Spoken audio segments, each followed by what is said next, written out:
नमस्कार दोस्तों। आखिर ऐसी क्या वजह है कि 2 दिन के अंदर ही अरविंद केजरीवाल को सुप्रीम कोर्ट सुनने के लिए तैयार हो जाता है।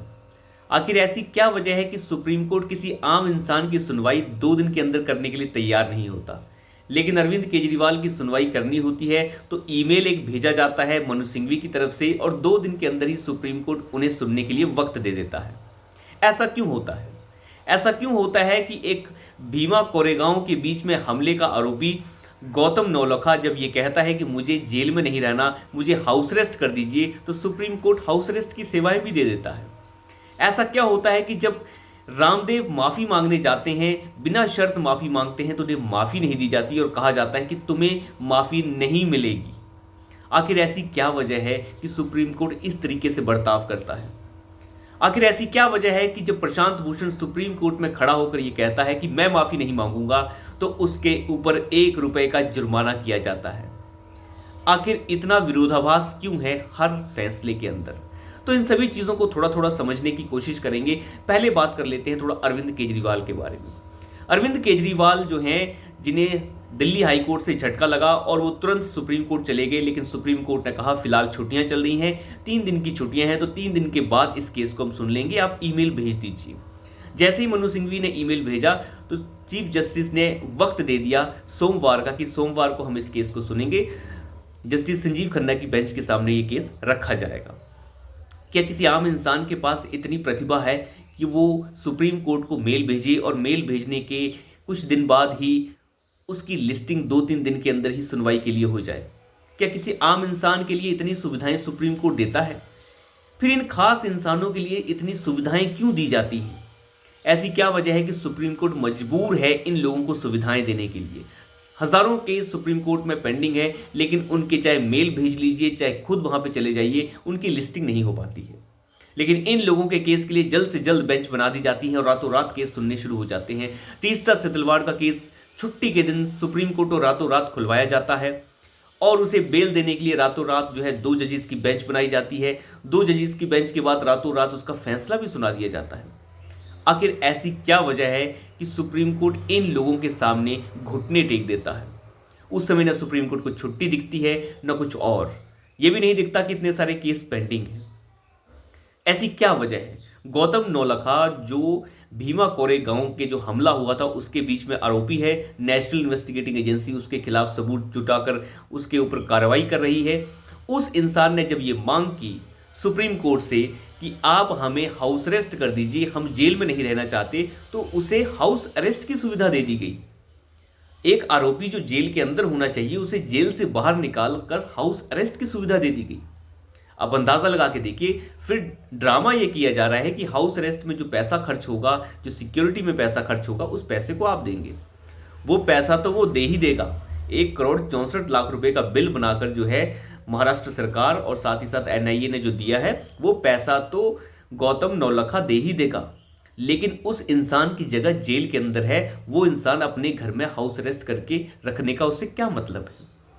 इन चीजों से विरोधाभास पैदा होता है कि आप एक इंसान के लिए अलग से बिहेव कर रहे हैं और दूसरे इंसान के लिए अलग से बिहेव कर रहे हैं।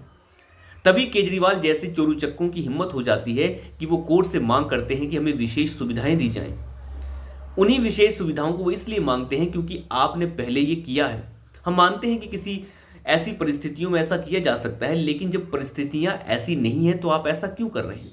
गौतम नौलखा को क्या जरूरत थी हाउस अरेस्ट में रखने की? हम मानते हैं कि सुब्रत राय सहारा को उस समय जेल के अंदर ही सारी सुविधाएं दी गई ताकि वो अपनी प्रॉपर्टीज को बेच सके और प्रॉपर्टीज को बेच के लोगों का पैसा चुका सके। वो बिल्कुल प्रैक्टिकल बात थी, हम उसे मान लेते हैं। लेकिन रामदेव को इस तरीके से प्रताड़ित करने के पीछे सुप्रीम कोर्ट की क्या मंशा है, इसके ऊपर भी थोड़ा सा विश्लेषण करने की आवश्यकता है। मैं आपको बता दूं, रामदेव के मामले में सुप्रीम कोर्ट का कहना है कि हम आपकी माफी को नहीं मानते, हम नहीं मानते जो आप माफी हमसे मांग रहे हैं, इसके कोई मायने हमारे पास नहीं है। हालांकि प्रशांत भूषण ने एक बार सुप्रीम कोर्ट में माफी मांगने से सरेआम मना कर दिया था और कहा था हम माफी नहीं मांगते, तब सुप्रीम कोर्ट ने प्रशांत भूषण के ऊपर 1 रुपए का जुर्माना लगाया था। यह है बेशर्मी की हालत। रामदेव का जो मामला है उसमें मामला कुछ ऐसा है कि 1954 का एक कानून है जिसके हिसाब से कुछ ऐसी बीमारियां हैं जिनका प्रचार नहीं किया जा सकता। यानी उस समय एक एक्ट बनाया गया था, एक्ट का नाम होता था ड्रग एंड मैजिक एक्ट। यानी जो नीम हकीम हुआ करते थे वो पहले बीमारियों को ठीक करने का जो दावा करते थे, उन जैसी चीज़ों को रोकने के लिए वो एक्ट बनाया गया था और उस एक्ट के हिसाब से जो है ऐसी चीज़ों का प्रचार नहीं किया जा सकता। उसी एक्ट का फ़ायदा उठाकर इंडियन मेडिकल एसोसिएशन कोर्ट में पहुंच गया कि बाबा रामदेव जो है ऐसी बीमारियों का प्रचार कर रहे हैं कि वो शुगर को ठीक कर देंगे, वो ब्लड प्रेशर को ठीक कर देंगे, वो अपेंडिक्टाइटिस को ठीक कर देंगे, वो जो है आपके जो मोतियाबिंद को ठीक कर देंगे। ऐसी बीमारियां तो ठीक ही नहीं हो सकती।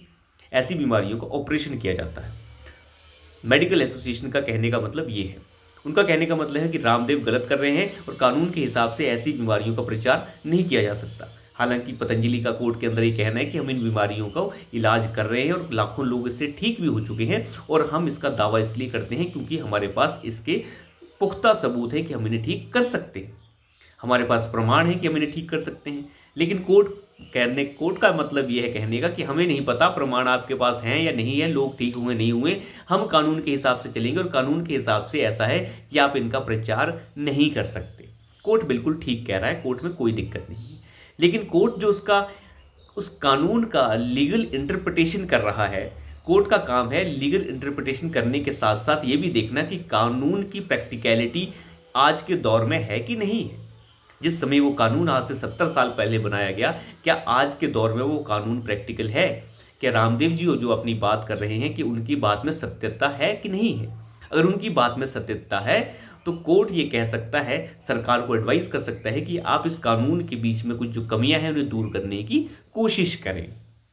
लेकिन कोर्ट जो है उसकी लीगल इंटरप्रिटेशन को कंसिडर कर रहा है, सिर्फ लीगल इंटरप्रिटेशन को। और लीगल इंटरप्रिटेशन का मतलब सिर्फ इतना है कि कोई चीज़ है तो है, नहीं है तो नहीं है। यानी कानून में लिखा है कि नहीं कर सकते तो नहीं कर सकते, चाहे कुछ भी हो जाए, इसके लिए आपको सज़ा मिलेगी तो वो मिलनी ही है। मतलब सिंपल सिस्टम है कि सज़ा मिलनी है तो मिलनी है, नहीं मिलनी है तो नहीं मिलनी है, ये वाला मामला हो गया।